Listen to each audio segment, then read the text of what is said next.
size does matter, and I've got the biggest one.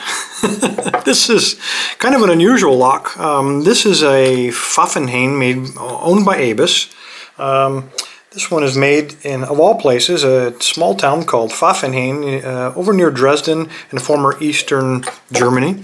But this is really unusual because of the sheer length of it. And it has a normal locking mechanism and everything. It's only the same as a regular lock, 35 millimeters. But this one is made for an environmental door, one with like super insulation, maybe for very, very cold regions. And so it's a very thick lock, has to go through a very thick door. Everything else inside really is the same. Now this one might be harder to snap because you'd put this part on the outside. You wouldn't get quite as much leverage against the backbone, but other than that, it's just a normal Euro cylinder of, I don't even know how long this thing is. As I said, this one is a Pfaffenhain. See if I can get this to focus, give you a look at this incredibly complex keyway, which is like all Pfaffenhains, it's kind of hard to get into. This is called the Pfaffenhain Integral. This is what the key looks like. And these can have up to 16 elements, 16 active elements. This one doesn't have that many. So in that respect, Abus or Pfaffenhain has taken a page from the playbook of Kaba. So you might look at some of Kaba keys and they have all the dimples engraved, but they don't equip every single lock with every single element. And that happens to be the case here. In this case, we're only dealing with 12 elements. The key, if I can get this thing to cooperate with us, does work. Get in there, you devil. It's supposed to be going both ways. There we go. Does work. Brand new lock. And I got it because a customer had ordered it and it was the wrong size. And so the locksmith was stuck with it. He didn't want it. He was never going to be able to sell it. So I got quite a bargain on this thing. I think I paid 15 euros for it. All right, let's take a look at the pinning first, I suppose. Here's what we're going to be dealing with on this key, with this lock. There are a total of 5 elements on the top, and you can see these are all cut at almost the highest possible level. And then we have to deal with only one row of the active side elements. There are 6 pins there. The pin is, or the key is interchangeable.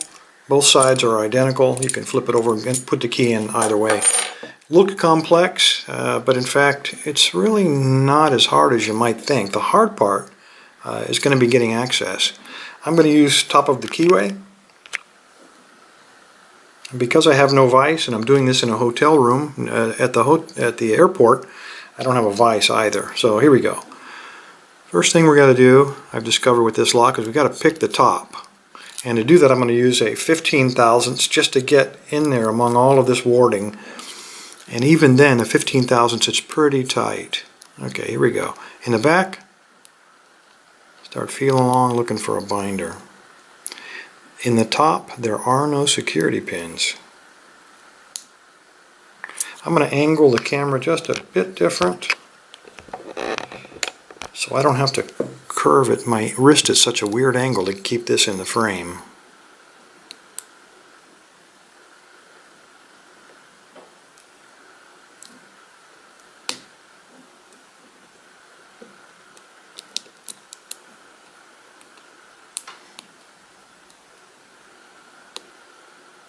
Thank goodness we're only dealing with 11 pins on this one.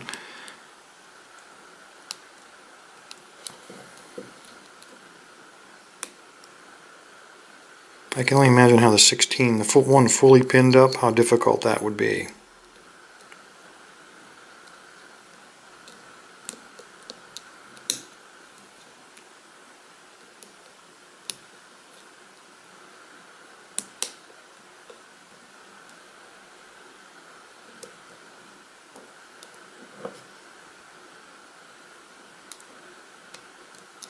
We got a false set going, just a little bit, but there are some funky pins in here.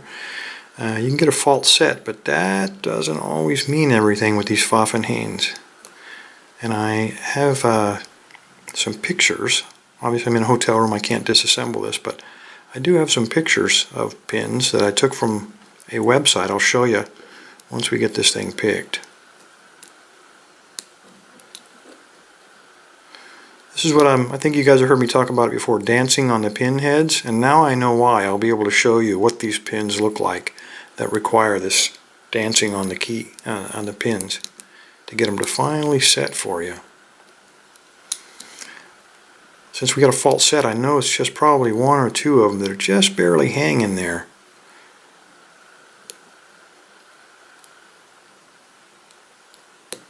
And I just found it was pin 2, just popped a little, just took a little pressure. And I think we've got the top pick now. Let me double check.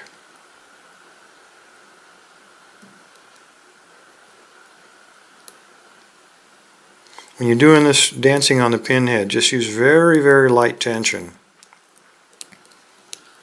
Okay, I believe we got it picked. We do have a slight false set there. And so now I'm going to go ahead and try to pick the bottom. Let me double check the top. I'm going to use, again, another Peterson hook, but this one is the thick one.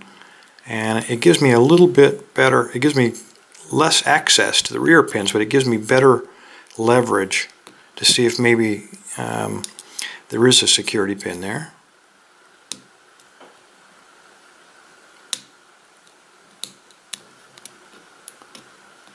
There we go, and I got a slightly deeper false set out of it. Let me just double check.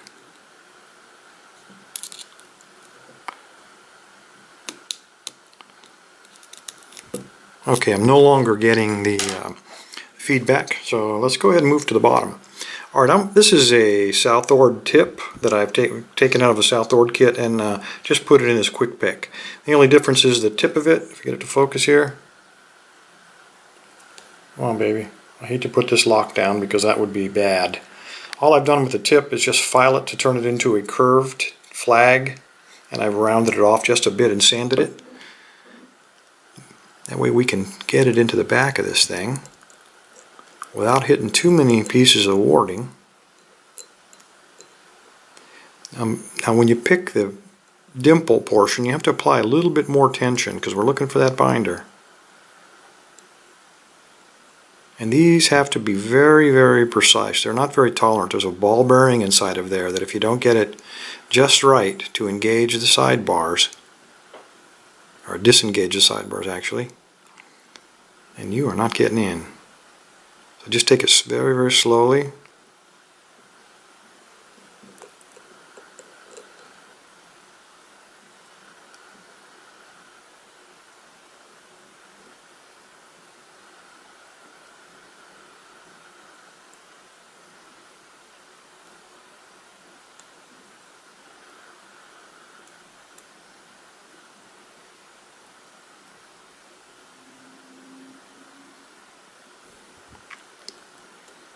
Okay, all the security pins are in the top. The side pins have no security pins, but they do have that ball bearing, which kind of very smooth, kind of takes away from that feedback for you. And because it's a very precise lock, it's hard to find out which one binds first. You got to be very delicate on these pins. Don't rush it, and you'll be fine. You'll figure it out.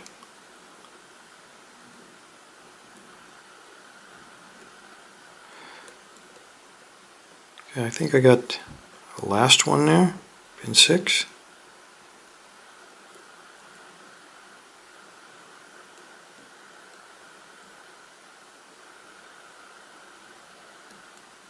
I think I just set pin 1, got a little click out of him in the tiniest of rotations.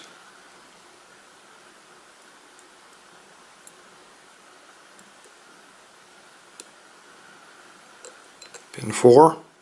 Gave me a tiny click.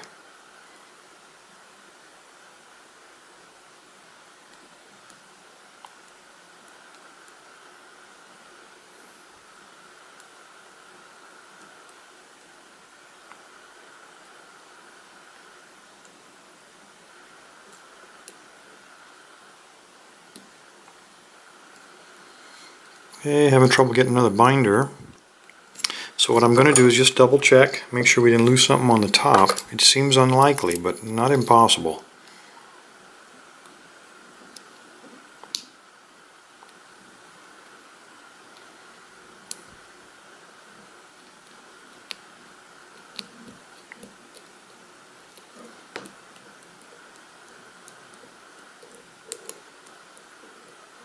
It's actually harder in my hand than it is. There we go. Got it picked. It was pin number 1. And we got an open on this thing. So the Pfaffenhain integral. Now, if that's all you're interested in is the picking, then stop now. But I want to show you some pictures. I got these off of the internet, and I got them off of Hanfei. This is a little bit unusual for my videos, but I've been mentioning these pins lately, and I've been talking about these pins. They almost look like a reel, like a wire reel of some kind, but they got that little extension on the bottom. So you might think you've just beat the spool, but in fact it's hanging on this very bottom part. So when you dance on the pin heads, you can just jostle it enough to overcome this little ledge here. So that's why I did it. It's quite by accident I discovered it, but that's what it is.